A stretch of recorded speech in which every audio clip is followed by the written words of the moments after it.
Sukihanto, Namo Buddhaya, selamat malam.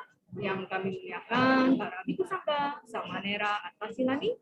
Yang kami hormati Bapak Ibu, Saudara-saudari sedama. Perkenalkan, saya Juliana Sandra yang akan memandu acara pada malam hari ini. Sungguh berbahagia kita dapat bertemu lagi dalam Dhammasakata Online Meditasi Online bersama. Pada malam hari ini, Rabu 21 Desember 2022, sesi meditasi online bersama dengan guru pembimbing kita, Bante Dhammawijayo Mahatera. Tentunya acara ini diselenggarakan oleh KBTI Keresidenan Besuki dan disiarkan secara live di channel YouTube Dhamma Meta Jember dan Dhamma Televisi. Kini marilah kita merenungkan Syai Dhammapada yang akan dibacakan oleh Saudari Yesa. Kepada Saudari Yesa kami persilakan. Baik, saya sampaikan terima kasih kepada pembawa acara atas waktunya. Pembacaan Dhammapada dan Dawaku syair 134. Maaf, saya ulangi. Dhammapada dan Dawaku syair 79.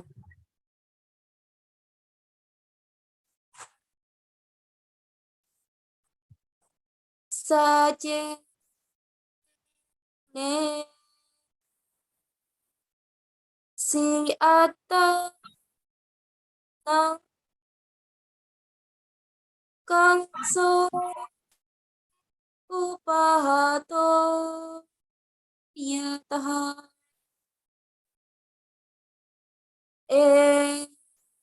sapato sinipa nang sa te nawijati, yang artinya apabila engkau berdiam bagaikan sebuah gong pecah, berarti engkau telah mencapai nibbana. Sebab keinginan membalas dendam tidak terdapat lagi pada dirimu.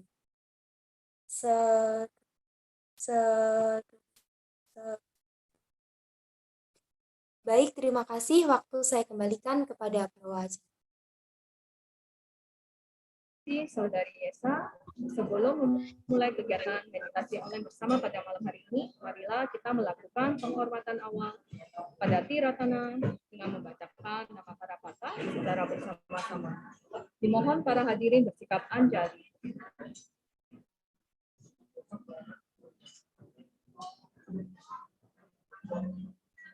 Arahang sama sambuddho bhagawa Budang Bhagawantang Abhiwademi Swakato Bhagavata Dhammo Dhammang Namassami Supatipanno Bhagavato Sawaka Sangho Sanghang Namami. Next, saya akan membacakan profil narasumber pada malam hari ini. Silakan ditampilkan host.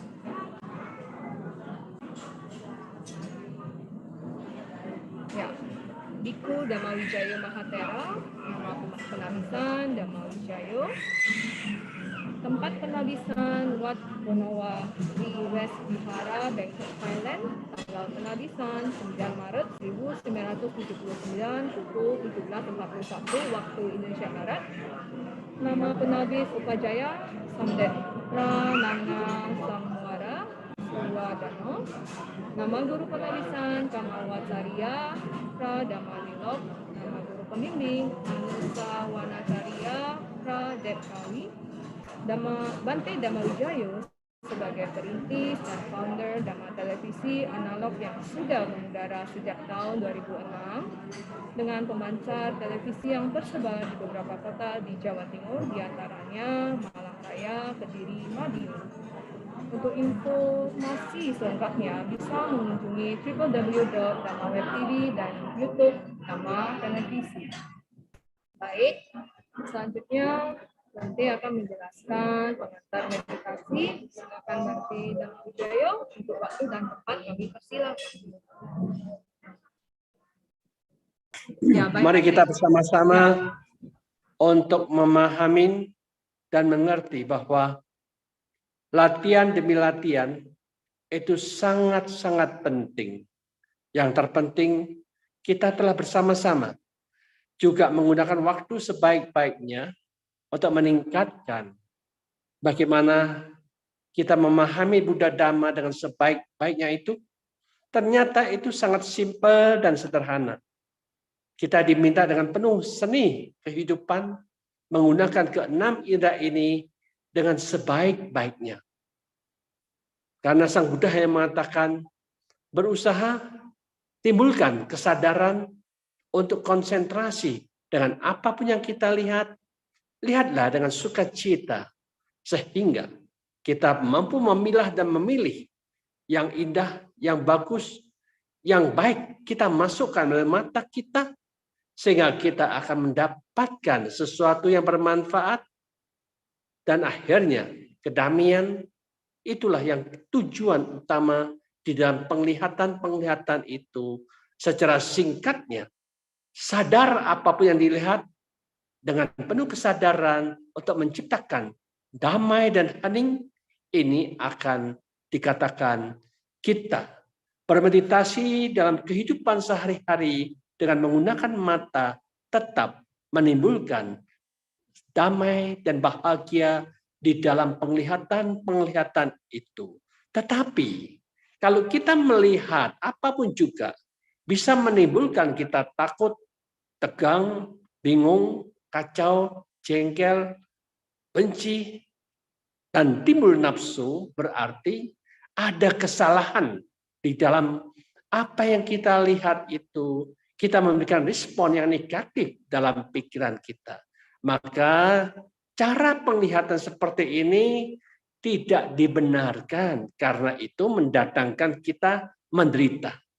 Maka dengan demikian marilah kita sadarilah dimanapun juga, kapanpun juga penglihatan ini perlu kita analisa, renungkan bersama. Demikian juga bagaimana kita menggunakan telinga kita. Apapun yang kita dengarkan, marilah kita bersama-sama berusaha untuk mengarahkan pikiran ini selalu fokus dengan apa yang kita dengarkan itu. Karena itu ada dua versi. Ada yang bermanfaat, ada yang tidak bermanfaat. Tetapi kita diminta masukkan yang bermanfaat, yang berguna.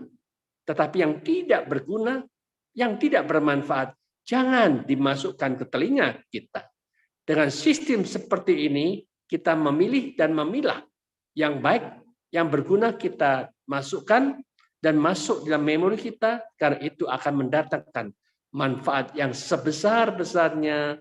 Tetapi sebaliknya, bila mana itu bisa membuat kita jengkel, mangkel, bingung, tidak senang dengan kata-kata itu, sesungguhnya kita harus tahu suara itu netral. Tetapi responsif kita di dalam pikiran kita menganggap aku dicaci maki, aku difitnah, aku direndahkan, aku disalahkan, aku dikritik. Itulah yang dikatakan konsep aku ada di dalam diri kita yang menyebabkan kita tidak damai, timbul kebencian, tidak pernah tenang. Maka dari itu Sang Buddha meminta kita, apapun juga yang kita dengar, marilah kita sadar. Sekedar tahu dan dengarkan. Kalau itu memang bisa menimbulkan kebencian, karena konsep aku alangkah indahnya. Kita mengikuti cara Sang Buddha, tidak ada aku di dalam diri kita. Tidak ada aku di dalam pikiran kita. Tidak ada aku yang dicaci maki. Tidak ada aku yang dimarahin, yang sedang marah. Tidak ada aku yang direndahkan. Dengan cara berpikiran sini kosong dari semua keakuan, kita pun bisa tetap tenang, tetap damai, tetap bahagia. Itulah yang dikatakan mendengarkan dengan penuh kesadaran, menjaga konsentrasi itu, tetap tenang, tetap damai, dan tetap bahagia.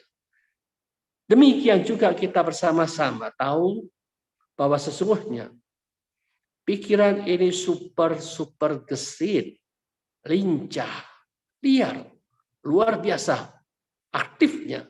Maka dari itu, pada saat inilah yang dikatakan kita juga berusaha untuk belajar, duduk, berdiam, mendengarkan aktivitas pikiran kita, bagaimana kita bisa sekedar menyadari aktivitas pikiran itu dengan penuh kesadaran. Mana yang membuat kita bingung, kacau, stres, kita tahu, oh ternyata kita mengikuti permainan pikiran kita sendiri, dan bagaimana kita kalau seandainya hanya sekedar mengamatin, menyadarin, memahamin semua itu sebagaimana adanya, biarkanlah pikiran itu berproses apa adanya, sehingga dengan demikian kita sekedar tahu dan tetap tahu saja permainan gerak-gerik pikiran itu, sekedar kita tahu, lepas, biarkanlah mereka tetap aktif seperti itu.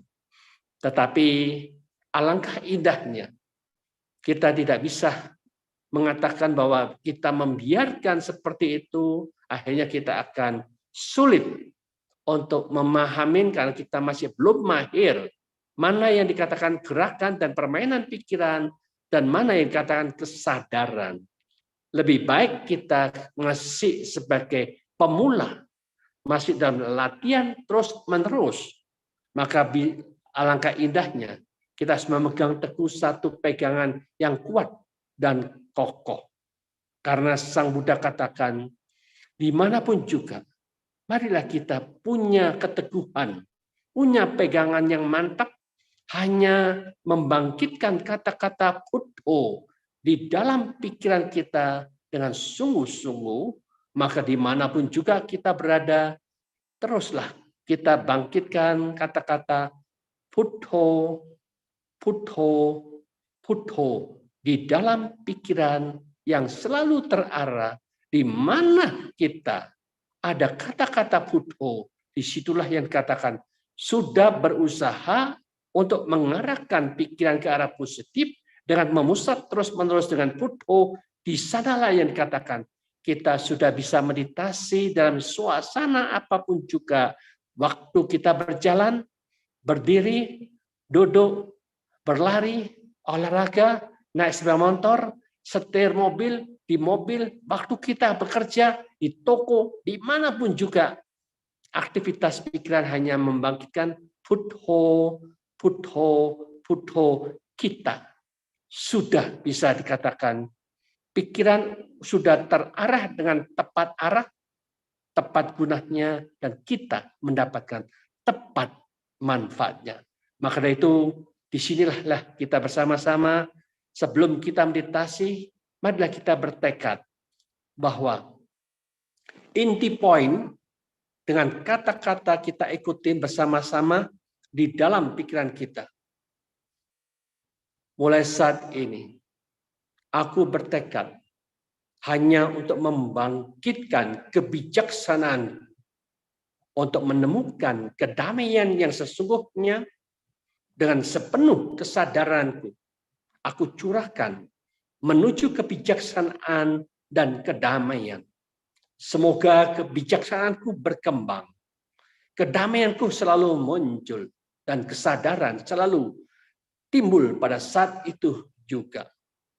Aku bertekad mulai saat ini selalu mengendalikan keenam inderaku, memasukkan program-program yang positif, yang berguna, membawa aku damai dan bahagia.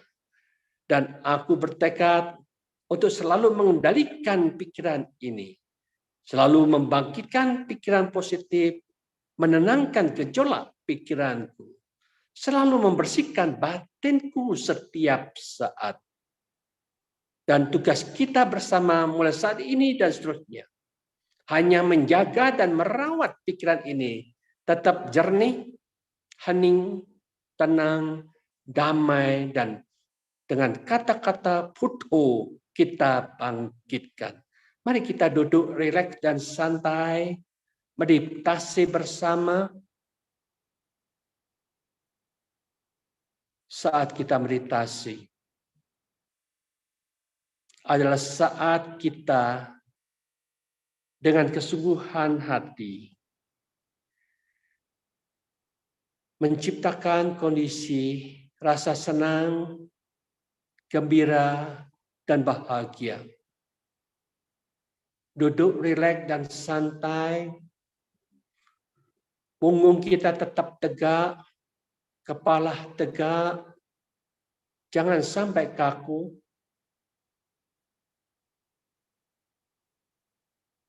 Saat ini kita melakukan pekerjaan yang sangat-sangat penting. Karena melatih pikiran sangat berharga bagi perkembangan spiritual kita bersama. Pikiran yang diliputin oleh rasa senang, gembira, dan bahagia. Dan selalu terarah dengan tepat arah, yaitu membangkitkan kata-kata Buddha di dalam pikiran kita sendiri masing-masing. Buddha adalah beliau yang sadar sempurna, bebas dari semua penderitaan, bebas dari semua pengotor batin. Bila mana Buddha ini selalu terbangkitkan, berarti kita punya cita-cita bersama untuk menjadi makhluk yang tersadarkan sempurna, bebas dari penderitaan, bebas dari pengotor batin.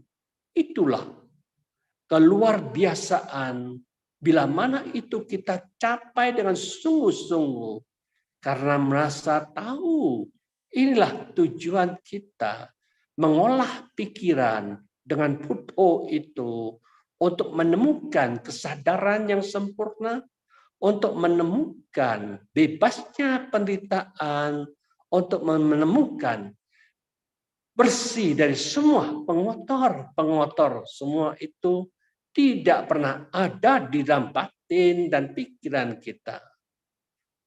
Mari kita mulai dengan tarik nafas, put, keluar nafas, put.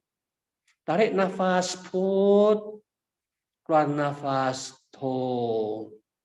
Tarik nafas, put, keluar nafas, put. Meditasi Buddha kita mulai.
tenang,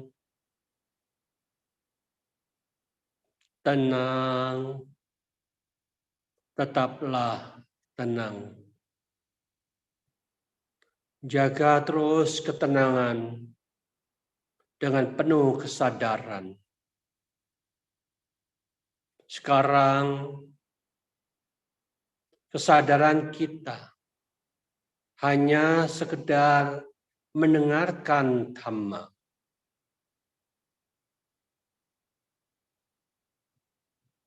Marilah kita merenungkan cinta kasih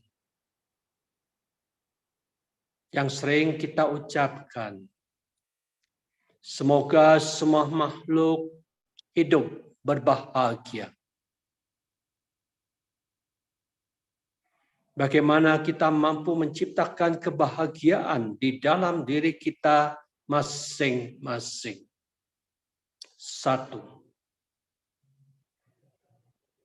Di mana munculnya pikiran positif, disitulah sumber kebahagiaan kita. Maka jangan lupa, dimanapun juga, bangkitkan terus kata-kata Putto, Putto, Putto. Pasti. Disitulah kita sudah mampu menciptakan kebahagiaan yang sesungguh-sungguhnya. Siapapun yang mampu menjaga pikiran selalu tetap tenang dan damai. Walaupun di luar diri kita banyak masalah, tapi kedamaian tetap kita jaga dengan sebaik-baiknya. Itu pun kebahagiaan di dalam diri kita yang mampu menjaga kedamaian. Gelisah, takut, cemas, jengkel, marah, khawatir, frustrasi, stres. Semua ini harus kita hapus, bersihkan, dan buang semuanya. Mampu membersihkan pengotor batin itu, kita akan mendapatkan kebahagiaan juga.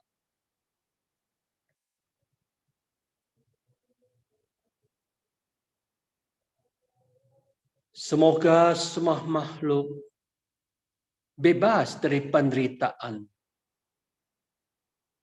bebas dari kebencian, bebas dari ketakutan,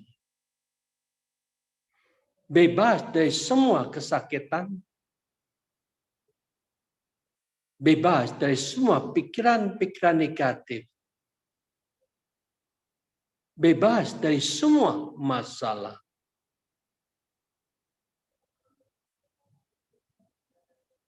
Tapi ternyata kita masih belum terbebaskan dari semua itu. Maka kita melatih mengumpamakan pikiran-pikiran negatif itu. Masukkanlah di dalam satu kotak. Kesalahan kita yang utama, kesadaran kita yang masuk ke dalam kotak itu, akhirnya kita menderita, kita takut, kita bingung, kita stres, kita banyak masalah yang dipikirkan. Maka bagaimana kita membebaskan di dalam kotak itu? Marilah kita dengan kebijaksanaan menarik kesadaran itu di luar kotak. Sadar, memahamin, mengamatin, menyadarin. Memang di dalam kotak itu ada penderitaan, ada kebencian, ada begitu banyak masalah. Tapi sadar, hanya sekedar tahu dan tahu saja, amatin saja. membiasakan untuk memisahkan yang sadar, bukan yang menderita, yang kacau, yang stres, yang banyak memikirkan masalah. Itu hanya permainan pikiran kita. Sekedar tahu itulah cara untuk menjauhi dari semua permasalahan pikiran kita. Tahu dan sadar dengan sungguh-sungguh.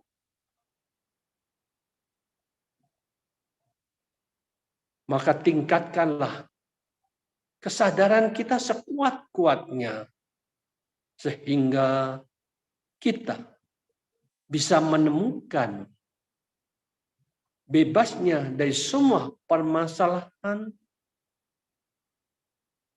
Seni cara berpikir yang super dahsyat ini tidak mengikuti pikiran-pikiran, tetapi masuk di dalam sang batin yang sepenuhnya sadar sepenuh-penuhnya.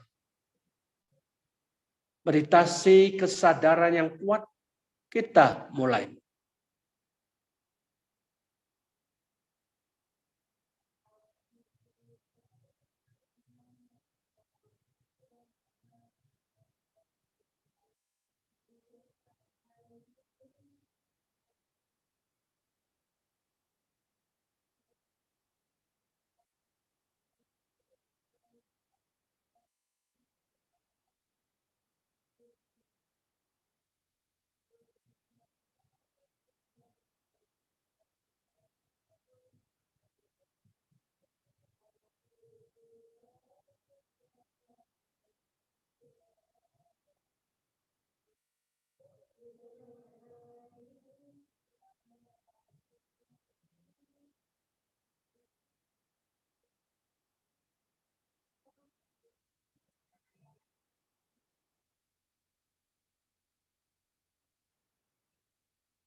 Tarik nafas panjang-panjang. Stop. Tekadkan sesuai dengan niat kita. Apa yang diharapkan. Lepaskan pelan-pelan. Tarik nafas panjang-panjang. Stop. Bertekad apa yang diharapkan. Keluarkan pelan-pelan. Tarik nafas panjang-panjang. Stop. Bertekad apa yang diharapkan. Keluarkan pelan-pelan. Tarik nafas panjang-panjang. Stop. Bertekad yang diharapkan. Keluarkan pelan-pelan. Tarik nafas panjang-panjang. Stop. Bertekad yang diharapkan. Keluarkan pelan-pelan. Tarik nafas panjang-panjang. Stop. Bertekad yang diharapkan.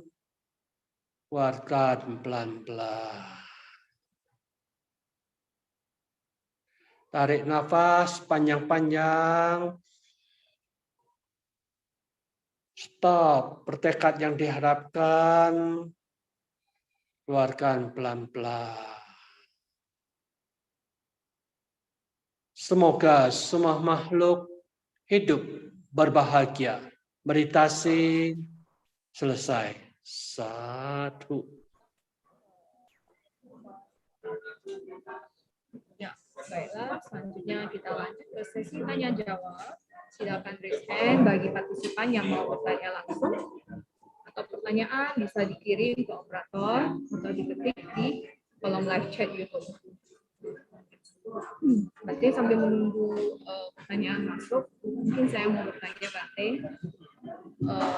sebagai meditator pemula, kita harus membacakan parita apa sebelum kita memulai sesi meditasi kita, Bante?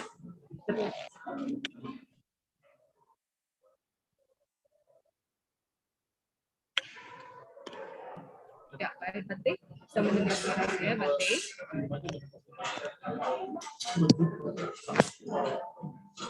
Bante? Ya, silakan. Ya, sambil menunggu pertanyaan masuk, Bante, saya mau bertanya sebagai meditator, kita sebaiknya membacakan parita apa, Bante, sebelum kita memulai sesi meditasi di rumah masing-masing? Ya, memang biasalah parita yang kita umum pakai baca parita ketika kebaktian itu boleh juga. Jadi Wandana di sana Pancasila, Buddha Nusati, Sangantusati, lalu Karanya Metta Sutta dan Saja Kata itu sudah cukup langsung kita meditasi, ya toh. Sebaiknya Itu sesi aja. meditasi. Ya, sebaiknya sesi meditasi itu berapa menit, Bante, untuk pemula? Ya, kita minimum ya sekitar 15 menit lah. Minimal 15 Hari ini menit kan, ya. ya hari ini kira-kira 30 jam, 30 menit ya.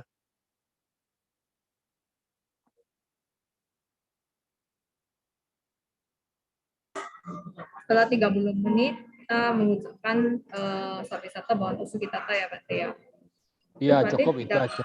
Ya, ketika sesi meditasi berlangsung, jika kita ada rasakan mengantuk atau sendawa itu, kita cukup amati aja atau gimana, Bante? Atau diabaikan? Ya, memang kita hidup itu selalu mengatasi masalah demi masalah. Termasuk mengantuk itu sebagai masalah yang harus kita usahakan bagaimana menaklukkan rasa ngantuk itu. Maka dengan demikian Sang Buddha juga memberikan satu berbagai macam cara untuk mengatasi ngantuk. Kita harus tahu bahwa ngantuk itu disebabkan karena kita lemahnya kesadaran kita. Maka dari itu kita harus memperkuat kesadaran itu. Satu, kedua ya kita sudah tahu juga ngantuk itu sesungguhnya pikiran kita sudah tidak mau bekerja lagi.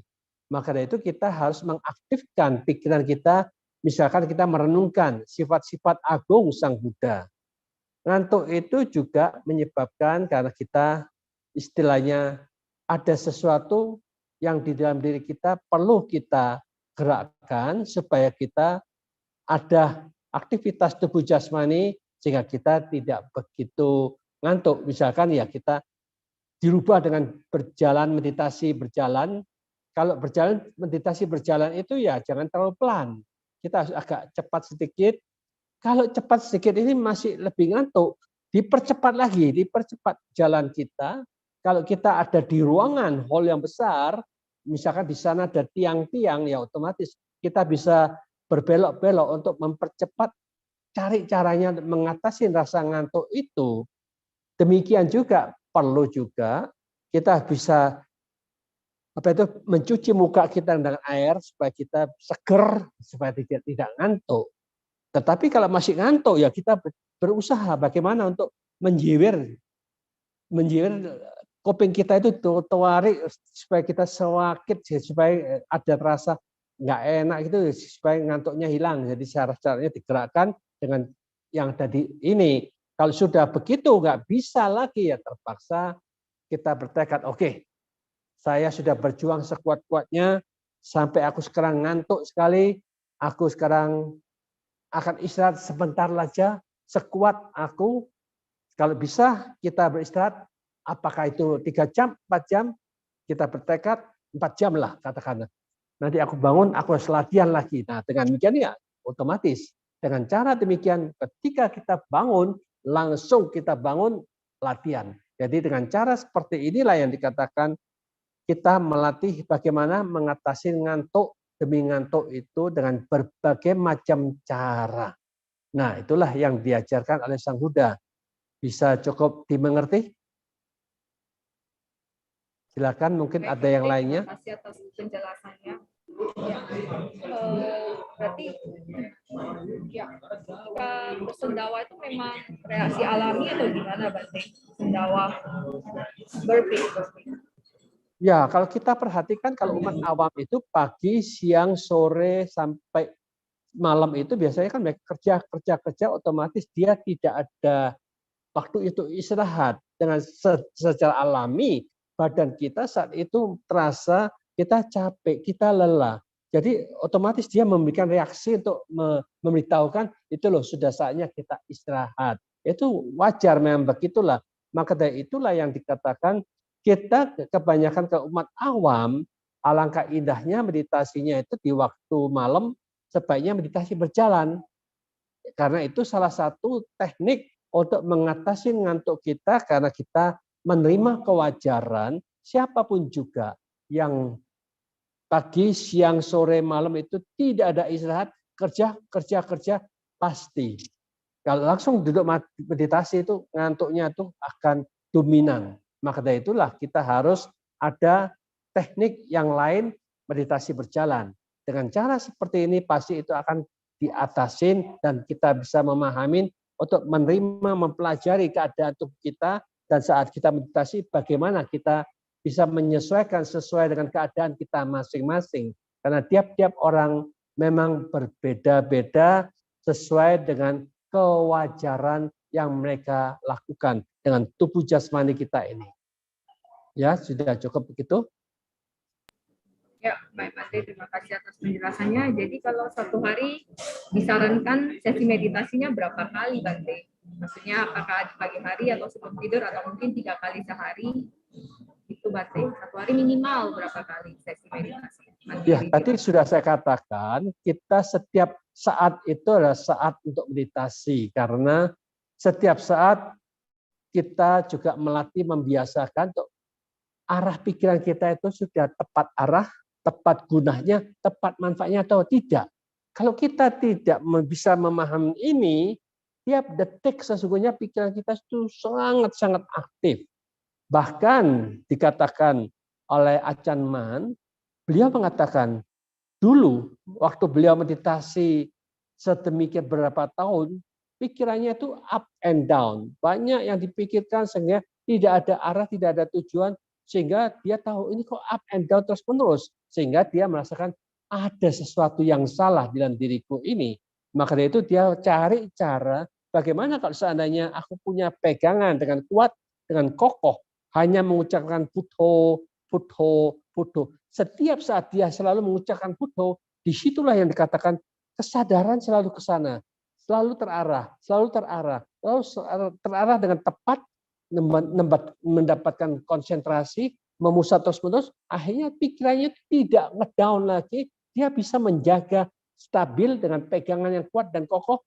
Jana pertama itu terus dijaga dengan sebaik-baiknya sehingga dia tidak pernah turun. Itulah yang dikatakan manfaat bagi mereka-mereka yang mau melatih meditasi, hanya cukup ucapkan Buddho di dalam aktivitas tubuh jasmani kita, baik waktu kita berjalan, naik mobil, naik sepeda motor, jaga toko, dimanapun juga pikiran selalu membangkitkan cukup Buddho. Buddho itu sudah termasuk pegangan yang kuat, kokoh.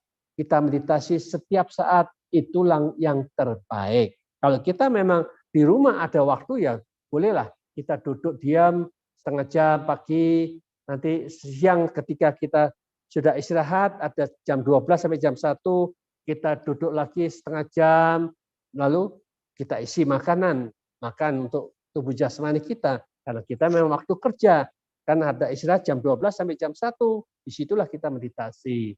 Lalu istilahkan setengah jam itu untuk makan. Jadi dengan cara seperti ini kita menggunakan, memanfaatkan sebaik-baiknya, sehingga siapapun juga yang menjalankan seperti ini, nanti di dunia kita ini, Sang Buddha katakan, siapapun juga yang menjalankan sila dengan baik, samadhi dengan baik, dan tepanya dikembangkan dengan sungguh-sungguh, di sana tidak ada kekurangan para suciwan. Mudah-mudahan umat Buddha ini nanti pada satu saat banyak yang mencapai kesucian karena menjalankan dengan sungguh-sungguh. Ya, cukup begitu.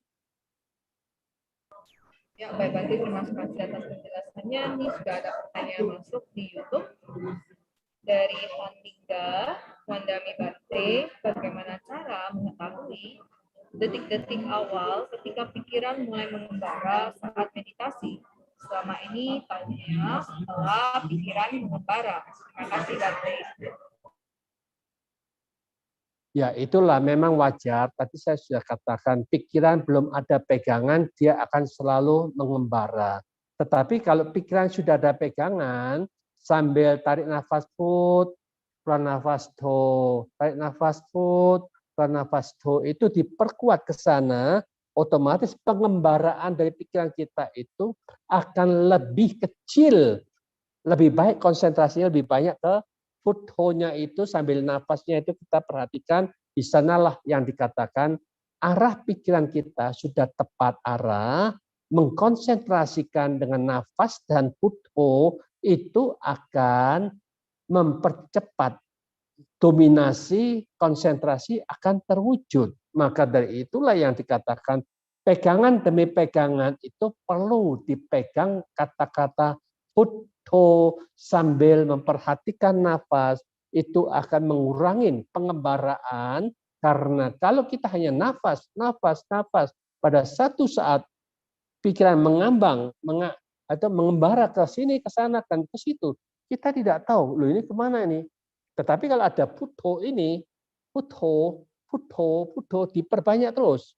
Otomatis makin banyak pengembarannya, begitu kacau kita, dipercepat Buddho dipercepat. Jadi dilawanlah yang negatifnya begitu banyak muncul, tetapi ya positifnya Buddho-nya itu dipercepat. Buddho. Sehingga dengan demikian itulah namanya sedang melatih untuk melawan yang mana yang dominan, yang positif atau yang negatif. Kalau yang negatif mengembara terus, mikir sana mikir situ, akhirnya kita tahu, wah kita masih kalah ini. Maka dengan demikian kita harus mempercepat, Buddho-nya diperbanyak supaya kita dominasi kekuatan Buddho itu akan lebih kuat. Inilah yang dikatakan kita semua sedang belajar mengembara apakah dominasi pikiran negatifnya itu begitu kuat karena kita sudah terbiasa, banyak yang dipikirkan, kita jarang sekali untuk membangkitkan, memegang teguh dengan Buddho ini, maka mulai sekarang kita coba. Setiap saat dimanapun juga kita berjalan, berdiri, lari, di mobil, jaga toko, jangan lupa. Sambil kita mungkin masak-masak, kerja di komputer, Buddho kita bangkitkan terus-menerus, otomatis itu akan jadi sarana kebiasaan yang terbarukan kita ciptakan, otomatis nantinya pengembaraan pikiran kita sudah akan jarang karena kita sudah membiasakan mendominasi dengan kata-kata Buddho, Buddho, Buddho. Nanti kebiasaan ini ketika kita duduk akan cepat sambil memperhatikan nafas, keluar nafas masuk, Buddho, Buddho, Buddho itu akhirnya kita akan lebih mantap, lebih terbiasa. Itulah yang dikatakan kebiasaan akan menentukan kebiasaan pikiran kita arahnya kemana. Kalau kita tetap dibiarkan dia mengembara, mikir sesukanya, dan tidak ada yang kita pegang, Buddho tidak kita bangkitkan, dan kita jarang meditasi, sulit, memang sulit. Kita meditasi 10 menit, wah banyak yang dipikirkan seolah-olah kita kok tidak dapat ketenangan. Tapi tidak menjadi masalah. Selama kita berusaha continue, pagi, malam, tetap 10 menit dijalankan, yang penting ingat, tenang nggak tenang itu bukan masalah. Yang penting kita hanya berusaha bagaimana pikiran kita bisa fokus untuk memperhatikan nafas, sambil tarik nafas put, keluar nafas to, tarik nafas put, keluar nafas to, 10 menit. Pastikan ada belnya kring, ya sudah. Kalau kita ada kesibukan yang lain, kita tentukan 10 menit. Kalau kita banyak waktu, bolehlah kita tambah 30 menit. Tenang, tidak menjadi masalah. Kebanyakan kan kita takutnya nanti kalau 30 menit, kaki tidak kuat, kesemutan. Ingat, kita di rumah, kita bebas. Kita bisa duduk di pinggiran kasur kita. Duduk tegak, kaki di bawah, otomatis tidak ada yang tertekan, tidak usah duduk sila. Yang kita pikirkan, bukan kita meditasi dengan cara duduk, meditasi dengan sila, tetapi kita duduk dengan rileks, santai, kaki tetap di bawah, karena kita tahu ini hanya melatih pikiran. Bagaimana pikiran ini bisa konsentrasi ke nafas, Buddho, Buddho dengan kaki di bawah ranjang kita, tidak ada yang ditekan, pasti kita tidak akan kesemutan. Jadi itu adalah alasan-alasan kebanyakan orang, wah saya duduk meditasi 10 menit, kok kesemutan. Apalagi kalau setengah jam, wah aku nggak kuat. Maka dari itu kita harus ingat, kita latih bukan dengan cara duduk bersila, kita bisa dikombinasikan latihan di pinggir ranjang kita, kaki di bawah, otomatis tidak ada yang tertekan, setengah jam tidak akan kesemutan, kita akan bisa lebih fokus dan lebih tenang, tidak terganggu oleh kesemutan-kesemutan itu. Itulah yang perlu dibiasakan, melatih dengan rileks, santai, sebebas-bebasnya untuk melatih pikiran ini, punya pegangan, arah yang tepat, hasil akan kita peroleh. Ya, cukup dimengerti? Ya, baik, Bante. Berarti jika ada kesulitan untuk kita abaikan aja ya, Bante ya. Abaikan dan kembali ke Buddho. Apakah demikian, Bante? Ya, jadi otomatis bagaimanapun juga namanya itu pikiran masih sedang latihan, biasalah. Kita tetap sabar, harus tarik kembali dengan nafas, lalu Buddho, terus menerus seperti itu. Berulang-ulang, itulah namanya belajar di dalam kenyataan sampai di mana kemampuan kita mengatasi pikiran-pikiran yang gesit, lincah, dan sulit dikendalikan. Akhirnya kita berusaha untuk mengendalikan, mengarahkan terus-menerus. Lama-lama kita akan mampu mengendalikannya, mampu mengarahkannya, ketenangan akan kita peroleh. Itulah yang dikatakan Khanti Paramang Tapo Titika. Kesabaran itu adalah latihan yang sangat-sangat tinggi dan baik. Kita terus latihan ya. Baik, Bante. Terima kasih atas penjelasannya. Ini ada pertanyaan masuk dari Saudara Heri itu. Nama budaya Bante, saya izin bertanya. Tadi di sesi pembacaan Dhammapada ada kalimat bagaikan gong pecah. Apakah ini bisa diaplikasikan di dalam meditasi dan bagaimana caranya? Terima kasih Bante. Bagaimana kok suaranya putus-putus ya? Saya ulangi ya Bante. Nama budaya Bante, saya izin bertanya. Tadi di sesi pembacaan Dhammapada ada kalimat bagaikan gong pecah. Apakah ini bisa diaplikasikan di dalam meditasi dan bagaimana caranya? Terima kasih Bante. Apakah cukup jelas Bante?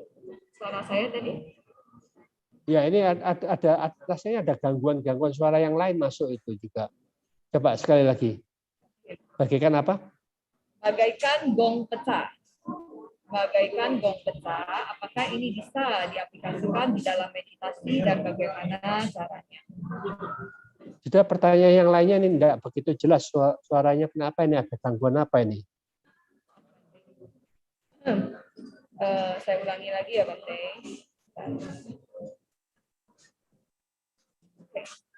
Nama budaya Bante, saya izin bertanya. Tadi di sesi pembacaan Dhammapada ada kalimat bagaikan gong pecah. Apakah ini bisa diaplikasikan? Ya. Apakah ini bisa? Ini Dhammapada yang tadi kita saudari Yesa bacakan. Apakah ini bisa diaplikasikan di dalam meditasi dan bagaimana caranya? Silakan Bante.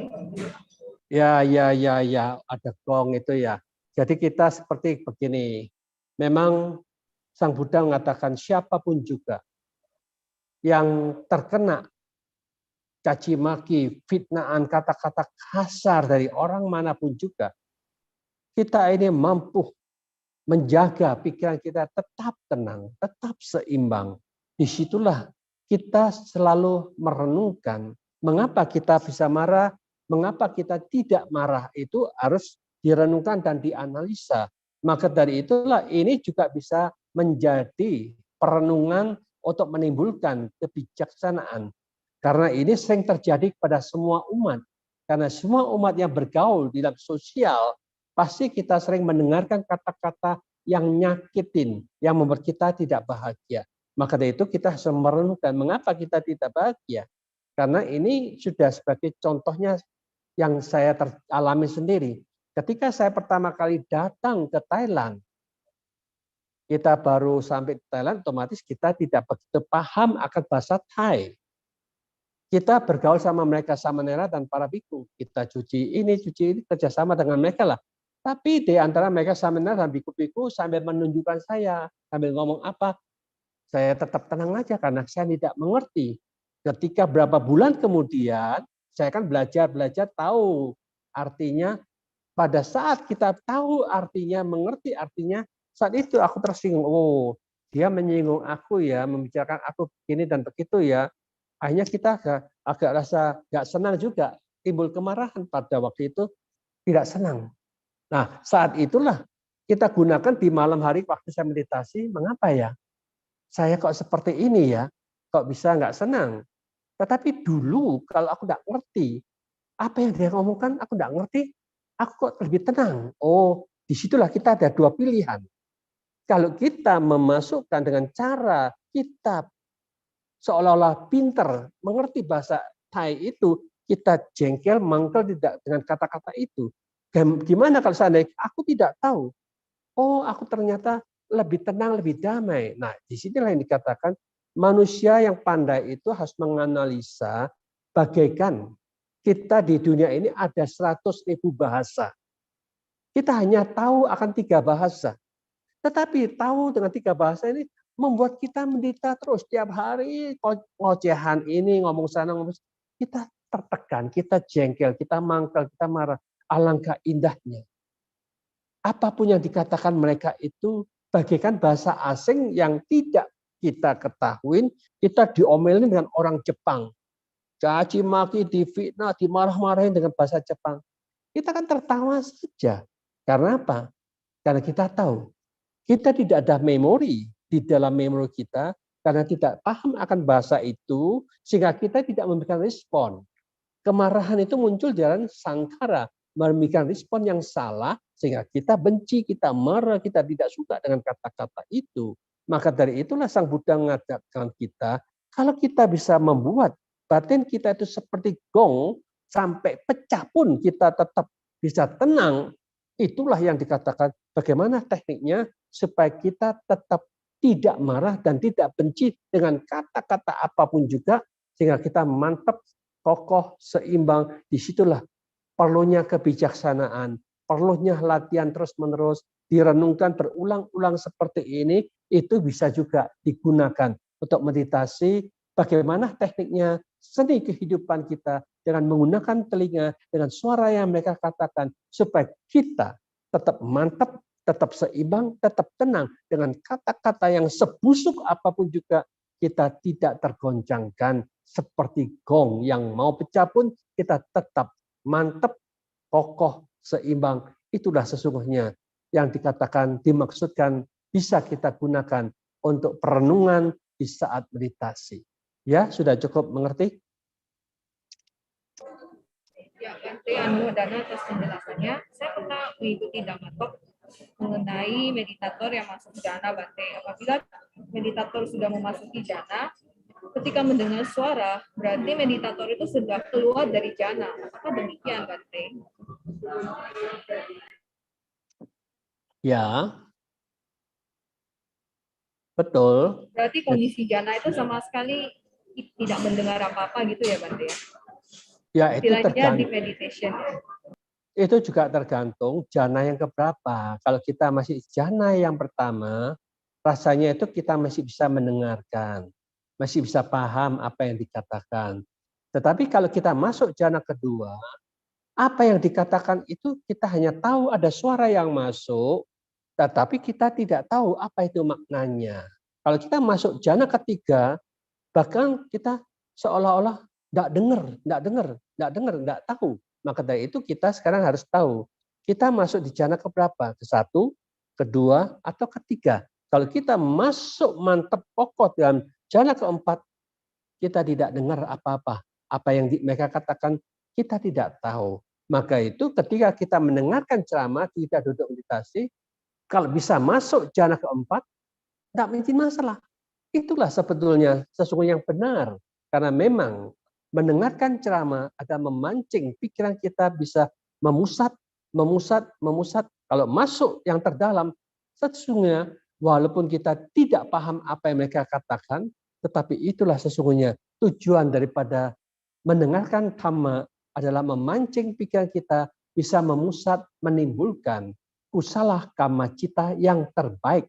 Ketika kita masuk jana keempat, wah, itulah yang dikatakan tujuan daripada mendengarkan dhamma, ternyata mampu memancing kita untuk tidak sampai tahu akan maknanya, tahu apa yang dikatakan, tetapi kita menyatu dalam diri kita masing-masing, memusat dengan begitu kuat, terjadi keseimbangan sehingga kita tidak tergoncangkan oleh memori maupun oleh penilaian dari pikiran kita, dari kita mencapai ketenangan yang sesungguhnya. Itu bisa terjadi seperti itu. Ya. Ya, baik, Bante. Saya mau bertanya, Bante, jika jana satu itu ciri-cirinya gimana ya, Bante? Jana satu sebagai meditator pemula, jana satu itu gimana kondisinya?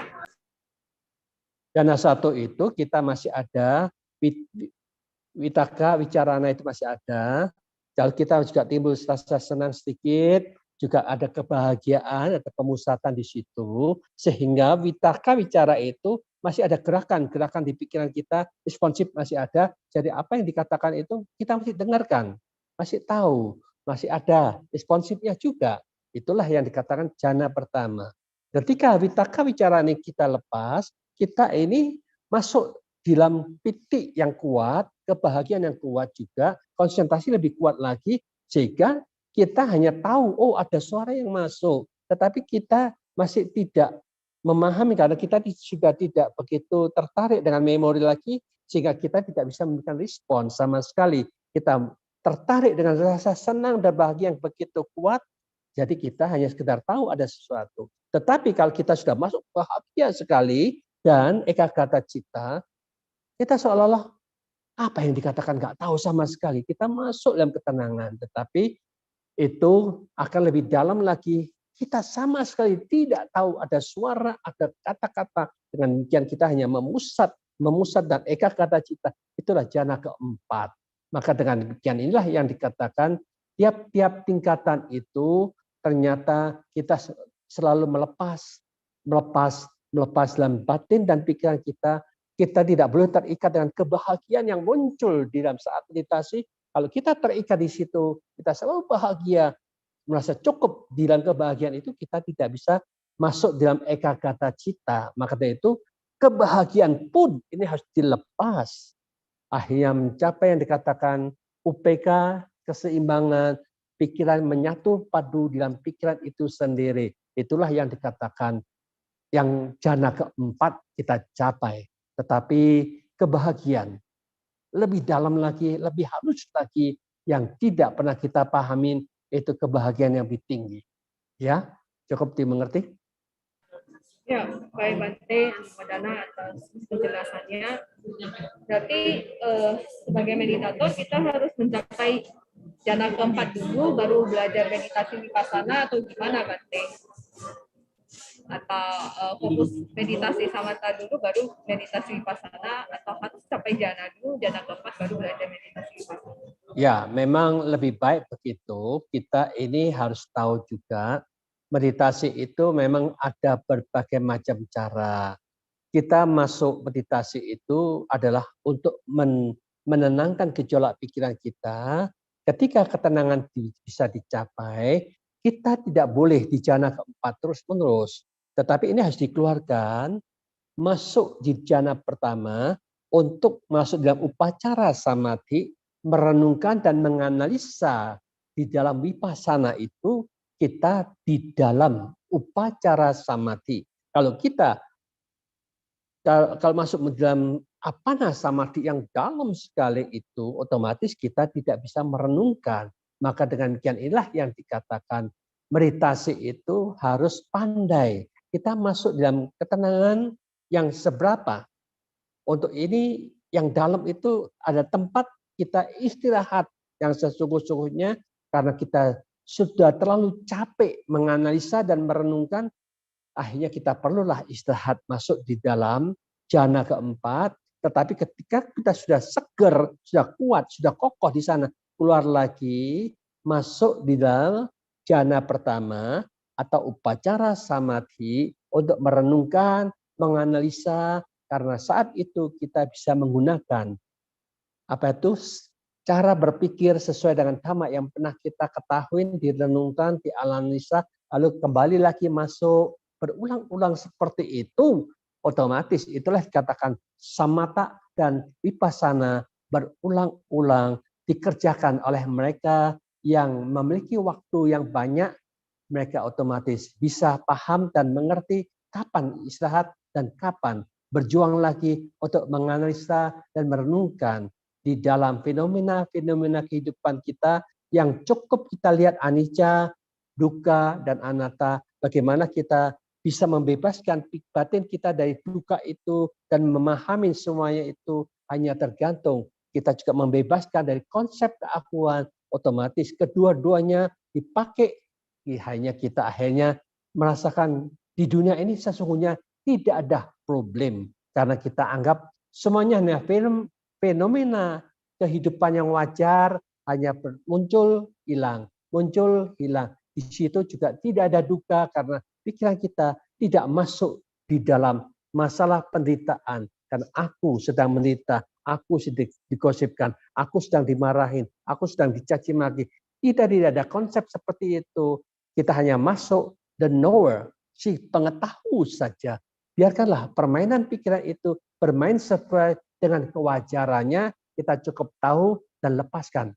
Tidak terikat dengan permainan itu, otomatis inilah yang dikatakan samatha dan vipassana harus diulang-ulang terus-menerus sampai kita mahir untuk menemukan teknik yang terbaik di dalam tata kelola cara berpikir kita.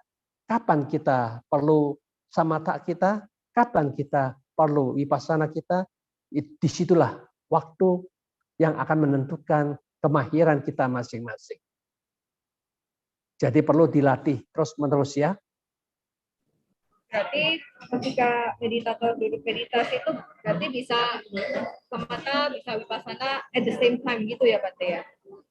Itu sudah wajar, harus begitulah semuanya.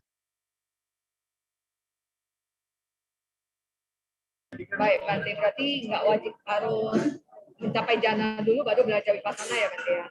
Jadi bisa berdampingan gitu ya Bante? Kalau kita lihat mereka-mereka yang latihan 10 hari kan biasanya itu ditekankan jananya dulu. 3 hari hanya samatha aja. Dari situ baru mereka dilatih untuk samatanya sekian persen, vipassananya sekian persen. Nanti berapa hari lagi ditambah lagi, bagaimana diperbanyak lagi, samathanya dikurangin, vipassananya diperbanyak. Seperti itulah. Jadi itulah namanya latihan setahap demi setahap kepada guru-guru yang sudah mahir dan mengerti untuk menentukan kapan dan bagaimana, sebanyak apa samathanya, sebanyak apa vipassananya. Ya. Ini wajib konsultasi dengan guru pembimbing kita ya Bante, nggak boleh sembarang gitu ya? Ya, Kapan memang gitu. akan baik seperti itulah. Jadi kalau kita bisa memahami seperti itu, mengikuti retret ya bagus sekali. Ada guru pembimbing yang tepat arahnya toh, dan kita juga tepat gunanya, dan akhirnya manfaat yang tepat itu juga akan kita peroleh. Di atas penjelasannya, berarti kesimpulannya samatha dan vipassana itu tergantung individu masing-masing ya Mas ya, betul ya? Soalnya kan sometimes kita sharing meditasi mandiri gitu kan, harus capai jana dulu baru belajar vipassana, jadi ada argumen gitu loh Bante. Ya, memang kita bisa dikatakan seperti itu. Bisa berdampingan gitu ya. Tetapi kalau kita lihat-lihat di zaman Sang Buddha itu memang banyak hal-hal yang di luar duga ya. Mereka hanya dengarkan ceramah bisa mencapai kesucian. Melihat sesuatu kejadian itu direnungkan, dianalisa, saat itu dia juga mendapatkan memperoleh kesucian. Demikian juga ada seorang pertapa biku yang sedang dimakan oleh macan, sedang digondol, ya, tubuhnya itu digondol, dia masih hidup. Nah saat itu dia merenungkan dengan mantap, dengan sungguh-sungguh, akhirnya dia mencapai kesucian di saat sebelum kematian tiba, dimakan oleh macan itu. Jadi dengan demikian itulah bagaimana ya untuk menemukan jalan yang tepat untuk semua ini, ya memang semua itu juga tergantung paramita kita masing-masing juga tuh. Maka dengan demikian inilah yang dikatakan sesungguhnya Buddha Dhamma itu adalah bagaimana permainan pikiran kita yang sudah kita latih ini, yang dulu ada enggak? Pernah dilatih enggak? Sekarang akan bisa muncul dengan lebih cepat.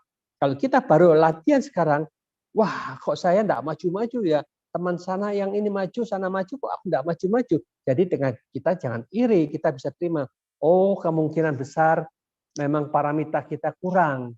Kita dalam kehidupan lampau enggak pernah latihan. Sekarang ya otomatis kita tidak mendapatkan kemajuan dalam pikiran kita. Maka dengan demikian inilah yang dikatakan kita harus bisa menerimalah kewajaran yang kita alamin, yang kemajuan apa yang kita dapatkan, semua itu berbeda-beda sesuai dengan bibit kita masing-masing. Kalau bibitnya banyak, otomatis kemajuan juga akan cepat akan kita peroleh. Maka dari itu sekarang ya kita berjuang bersama-sama sekuat dan semampu kita. Mudah-mudahan kekuatan ini, paramita ini menjadi energi yang mendukung kita semua akan mempercepat proses kemajuan yang tertinggi yang bisa kita dapatkan. Kalau saat ini kita sudah disibukkan dengan masalah di dunia ini, ya mudah-mudahan kita juga mengisi waktu meditasi kita, apakah 1 hari 1 jam pagi, 1 jam malam. Nanti kalau ada waktu lagi bisa ditambah lagi 1,5 jam pagi, 1,5 jam malam, terus ditingkatkan 2 jam pagi, 2 jam malam, otomatis Makin lama kita bekerja ke dunia 8 jam, kita juga bisa meditasi separuhnya, 50 menit, yaitu 2 jam pagi, 2 jam malam, kita 4 jam. Jadi 8 jam bekerja ke dunia, 4 jam untuk bekerja ke dalam batin kita, dan setiap aktivitas yang lainnya kita tidak lupa membangkitkan Buddho, Buddho, Buddho setiap saat, berarti kita berusaha semaksimal mungkin menggunakan tiap-tiap detik waktu kita itu efisien, mendapatkan manfaat, mengarahkan pikiran tepat arahnya, tepat gunanya, manfaat yang luar biasa akan kita dapatkan kalau seandainya kita sudah berjuang dengan sungguh-sungguh seperti ini, sebanyak mungkin, tidak mencapai apa-apa, tidak menjadi masalah. Itu sebagai sarana yang akan mendukung, siapa tahu nanti di zaman Buddha Maitreya, karena kita sudah berjuang, tahu-tahu lahir di saat itu ketemu dengan Buddha Maitreya, ikut mendengarkan ceramah Sang Buddha. Mungkin kita waktu itu masih bayi atau masih berumur 7 tahun, mendengarkan ceramah Sang Buddha, kita langsung tercerahkan, wah, Samanera itu langsung dia mencapai kesucian, dan kita pun memahami, kita juga tahu banyak zaman Sang Buddha itu para Samanera yang umur 7 tahun mencapai kesucian begitu cepatnya, karena dia ada paramita yang sudah dilakukan kehidupan lampau, saat itu tinggal buahnya dia akan tercerahkan, mencapai kesempurnaan. Di saat masih muda, di saat itulah dia menemukannya, karena hasil perjuangan yang kuat yang telah kita lakukan, walaupun dalam kehidupan ini tidak kita capai, ternyata bermanfaat. Dalam kehidupan yang akan datang, dia berbuah saat itu juga. Maka dari itu, berbahagialah mereka yang selalu berjuang, walaupun tidak mencapai apa-apa, tetap rasa senang, gembira, dan bahagia, karena kita sudah berjuang sekuat dan semampu kita, ternyata belum mencapai apa-apa. Ingat, tidak menjadi masalah karena kita tahu Buddha Maitreya di zaman Sang Buddha kita, beliau juga lahir sebagai manusia, namanya Ajita, dia jadi biku saat itu. Dia biku yang sangat-sangat baik, tetapi belum mencapai apapun juga. Dia sebagai biku biasa saja, tetapi itulah saatnya dia menyempurnakan paramitanya, menunggu waktunya. Nanti di zaman saat yang sudah ditentukan, apakah itu 500 tahun, 500 juta tahun yang akan datang, apakah itu nanti berapa juta, kita juga tidak tahu dan tidak paham, karena semua ini kan bukan urusan kita. Kapan munculnya Buddha Maitreya, karena mereka itu lebih mahir, lebih tahu, bisa menentukan sendiri, dan kita hanya kira-kira. Karena kita kira Buddha saat ini tinggal di surga tingkat yang keempat, Tusita Sukati, yang usianya di sana 576 juta tahun. Maka di antara itu, apakah itu 500 juta tahun yang akan datang? Apakah kurang daripada itu 300 juta tahun yang akan datang? Tidak ada satupun yang tahu kapan Buddha Maitreya muncul dan lahir ke bumi ini. Maka dari itu kita cukup tahu pasti di antara itulah, antara saat ini sampai 500 juta tahun yang akan datang, disitulah di antaranya itu akan munculnya Buddha Maitreya. Tetapi bagi manusia yang bisa berjuang dengan sungguh-sungguh, mudah-mudahan dalam kehidupan ini juga menjalankan sila dengan baik, samadhi dengan baik, dan panya dengan sungguh-sungguh dikembangkan, mudah-mudahan secepat itu pula kita menjadi yang diharapkan oleh Sang Buddha, diharapkan oleh semua makhluk, menjadi makhluk yang tercerahkan juga. Ya, sudah cukup dimengerti? Sadu, Bante. Ya, pertanyaan terakhir yang masuk, Bante. Sebagai seorang meditator, ketika kita meditasi akan muncul momen-momen yang bahagia, momen-momen yang tidak bahagia. Apakah kita ikutin atau diabaikan aja, Bante ya? Ya, inilah yang dikatakan kita harus paham. Setidak-tidaknya meditator itu harus memiliki kemampuan bagaimana menciptakan rasa senang, gembira, dan bahagia. Kalau kita masih terombang-ambing, terkadang bahagia, terkadang tidak bahagia, itu berarti kita masih belum, dasarnya belum kuat. Maka dengan demikian inilah yang dikatakan kita terima apa adanya yang sudah merupakan kondisi kewajaran dari pikiran kita, tetapi yang penting bagaimana kita bisa memancing pikiran, timbulkan senang, timbulkan gembira, timbulkan bahagia. Kalau ini masih belum bisa, tidak menjadi masalah. Kan tadi saya katakan, di mana munculnya pikiran positif, disitulah sumber kebahagiaan kita. Ya udahlah, kita masih belum begitu bahagia, belum begitu senang, tetapi tetap kuat, kokoh, tetap diam, ucapan aja, Buddho, Buddho, Buddho. Walaupun kita masih gonjang-ganjing, banyak yang dipikirkan, banyak masalah, tapi ya no problem. Tetapi terus saja Buddho itu diperkuat, diperbanyak, diperkuat, diperbanyak, terus menerus.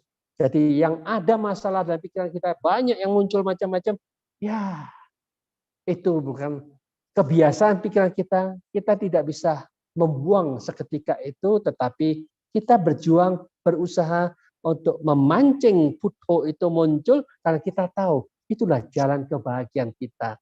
Maka dengan demikian inilah yang dikatakan, siapapun yang bisa menerima kewajaran dari pikirannya dan berusaha untuk mengarahkan, membangkitkan pikiran-pikiran yang lebih positif, Buddho kita bangkitkan, otomatis setidak-tidaknya kita bisa menerima ketidakbahagiaan itu sebagai kewajaran, dan kita membangkitkan, berusaha menciptakan cara untuk membangkitkan kebahagiaan itu supaya makin lama kebahagiaan itu makin dominan, akhirnya tertutuplah. Yang tidak bahagia itu akan menimbulkan kebahagiaan yang sesungguh-sungguhnya, karena kita makin lama makin dominasi, energi positif kita makin kuat, otomatis kebahagiaan akan lebih kuat, lebih dominan. Itulah sesungguhnya tujuan kita belajar meditasi itu adalah meningkatkan kebiasaan dominasi energi positif supaya kita bisa konsentrasi yang positif, akan memancing ketenangan dan kedamaian bagi diri kita bersama. Ya, sudah cukup mengerti? Ya, baik Bante, Alumodana atas penjelasannya. Sebelum kita menutup sesi, kami mempersilakan Bante untuk memberikan closing statement untuk sesi malam hari ini. Bante, silakan Bante. Di dunia ini tidak ada sesuatu yang lebih berharga daripada kita belajar menggunakan mata, telinga, hidung, mulut, tubuh dan pikiran kita dengan tepat arahnya, tepat gunanya, dan tepat manfaatnya. Karena siapapun juga yang menggunakan keenam indera ini di dalam hal-hal yang negatif, kita tahu dan sadar pasti akan menimbulkan reaksi yang negatif pula. Maka manusia yang bijaksana memahami seperti ini, mereka akan bersyukur dengan senang hati untuk menghentikan sendiri, menyetop sendiri hal-hal yang negatif itu. Tidak dikembangkan terus-menerus. Karena itu kita tahu akan menghasilkan buah yang tidak baik untuk diri kita. Tetapi siapapun juga yang menggunakan keenam indera ini dengan arah-arah yang positif, yang berguna, yang mampu membuat kita lebih tenang, lebih damai, lebih bahagia, marilah kita terus-menerus gunakan ke arah yang menyenangkan dan penuh kebahagiaan itu. Tetapi Sang Buddha meminta kita mulai saat ini ikutin yang lebih tinggi caranya, yang lain dari yang lain. Karena kita diminta selalu menggunakan keenam indera itu dengan tepat arah. Karena keenam indera itu ada positif, ada negatif. Tetapi Sang Buddha minta kita di tengah-tengah dari dualisme itu selalu jaga keseimbangan, tahu ada positif, tahu ada negatif.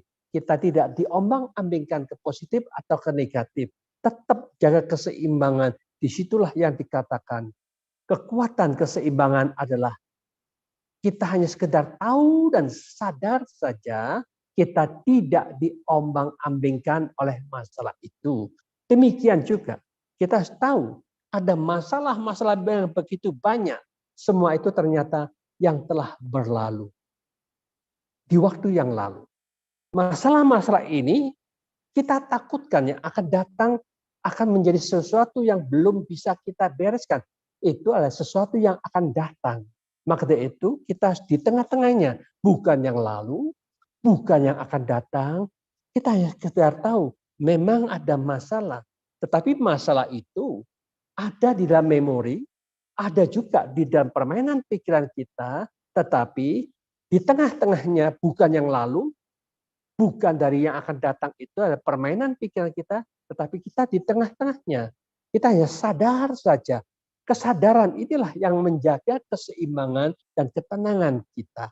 Maka memahami seperti inilah yang dikatakan siapapun juga yang mengikuti jalan tengah, di tengah-tengah dualisme, kanan, kiri, muka, belakang, only the knower, sekedar tahu dan sadar, disitulah keseimbangan, kita akan membebaskan dari semua masalah. Inilah seni hidup, belajar, mengerti, cara menggunakan pikiran yang tepat arah, tepat gunanya, kita akan mendapatkan manfaat yang luar biasa, damai dan bahagia akan kita dapatkan bersama. Semoga semua makhluk hidup berbahagia. Sekian, terima kasih.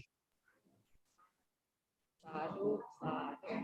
Ya, selanjutnya marilah kita berbagi jasa kebajikan kepada sanak keluarga yang telah mendahului kita dan dua makhluk yang berhubungan karma dengan kita. Mohon berkenan kepada Bante Dhamma Wijaya Mahatera untuk memimpin pelimpahan jasa pada malam hari ini. Silakan Bante. Ya, oke. Kepada semua para pemirsa yang berbahagia, mungkin tadi pagi kita telah berdana ke wihara manapun juga. Kita juga pernah berdana di waktu yang dulu maupun yang akan datang, atau kita bertekad nantinya kita akan berdana kepada yayasan manapun juga untuk manfaat Buddha Dhamma. Marilah kita bersuka cita dengan energi positif yang baru maupun yang akan kita lakukan ini sebagai kekuatan yang akan mendorong kita semua untuk mempercepat proses bebasnya penderitaan dan mencapai kebahagiaan yang tertinggi. Demikian juga semua para leluhur, semua makhluk yang ada hubungan karma dengan kita, makhluk-makhluk yang ada di rumah, di toko, di gudang, maupun di tanah yang kita miliki. Semoga mereka ikut bersuka cita melihat dan mengetahui kebajikan-kebajikan yang kita lakukan. Mari kita pancarkan jasanya. Ya thawari waha pura paripurenti sakarang ewang mewang ito dinang petanang upakapati ecitang patitang tumhang kipamewa samijato sabe purenti sangkapa cando panarasoya tamani choti raksoya sabitiyo viwacanto sabaroko winasato mate bawatwantarayo suki dikayo ko bawa apiwadhana silisani camuta pacaino cattaro dhammawadhanti ayu wano sukhang halang so attaladho sukito virulo buddhassasane arokho sukito hohi sahasabeniatibi sa ataladha sukita virula buddha satsane aroga sukita hohi saha sabeniatibi te ataladha sukita virula buddha satsane aroga sukita hota saha sabeniatibi bawattu sabba manggalang rakantu sabba dewata sabba buddhanu bhavina sarasoti bawantute bawattu sabba manggalang rakantu sabba devata sabba dhammanubhavina sarasoti bawantute bawattu sabba manggalang rakantu sabba devata sabba sangkhanu bhavina sarasoti bawantute.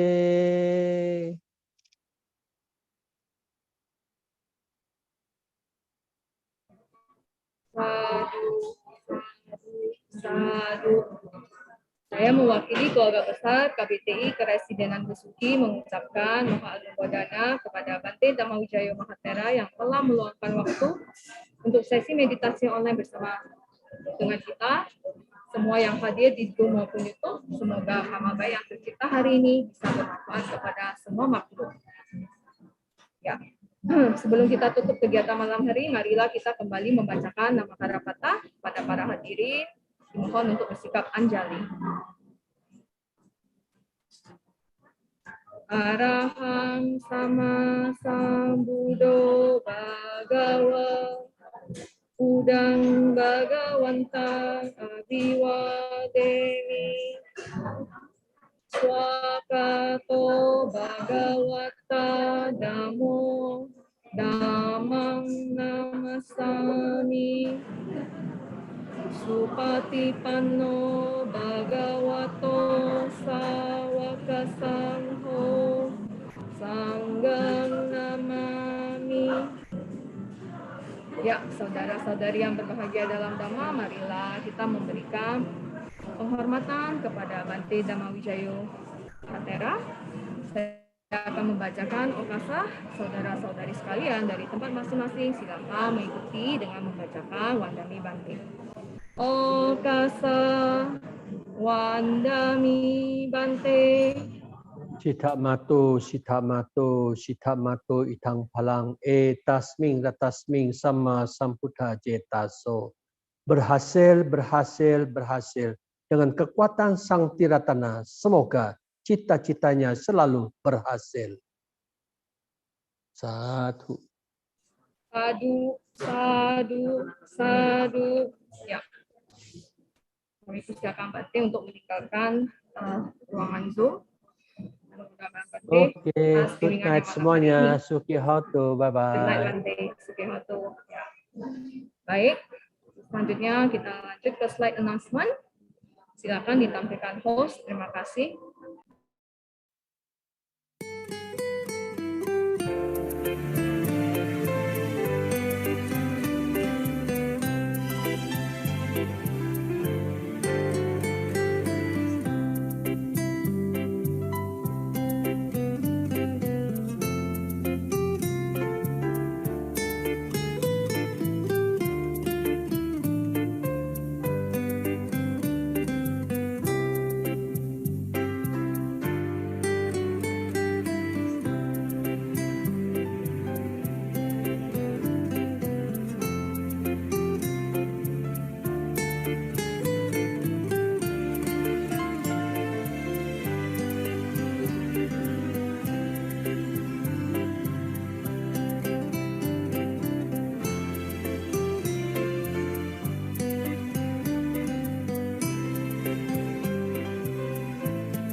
Ya, demikianlah rangkaian acara meditasi online bersama pada malam hari ini. Kami mohon maaf apabila ada yang kurang berkenan. Dan terima kasih yang sebesar-besarnya kepada para hadirin yang telah mengikuti sesi meditasi online bersama. Terima kasih juga kepada panitia yang bertugas pada malam hari ini. Semoga kita terus bersemangat melakukan kebajikan melalui pikiran, ucapan, dan perbuatan. Saya Juliana mohon pamit. Sukihonto, selamat malam, Namo Buddhaya.